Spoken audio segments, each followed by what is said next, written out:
Before you buy commercial real estate, here's the 5 key things you need to know. You need to know your alphabet from A through to E. I'll tell you why in a second. Because Class A commercial real estate is much better than a Class E commercial real estate. So what's the difference between A and E is that A has really low yield, which means they're really good properties, they're worth a lot, whereas Class E are not worth so much and they have really high yield. So you might be thinking high yield's better. That normally is better, but it comes with a whole lot more risk. So the difference between Class A and E is that Class A may only have a 4 or 5% yield. So that is when you purchase it, it's only got a 4 or 5% return. So if you buy a property for $1 million, you're only looking at about $40,000 to $50,000 in rental return. And I'm going to talk about net rental returns. That is after all the expenses are paid, because in commercial real estate, normally the outgoings, the expenses are paid by the tenant. Very different to residential where you pay as the owner, you pay the outgoings. So then Class E,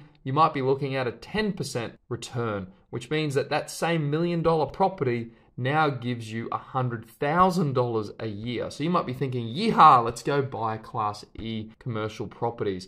The reason why they're Class E and they give such a high return is there's a much higher level of risk. So I'll give you an example of a Class A. A 4 or 5% yielding property will have a commercial tenant who might be national, multinational, government. That building, that property is going to be somewhere in the CBD or nearby a capital city. Whereas Class E is going to be a regional property in the middle of nowhere, and it's going to have a Class E tenant, like a mum and dad operator.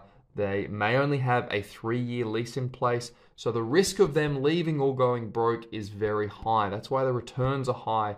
You want them to be high because that property might sit vacant for a long period of time. So that's why big institutions buy Class A, because they're safe. The tenant will stay on for 10, 20 years, and that's why mum and dad people normally buy Class E, because they just look at the returns, but they don't look at the risk.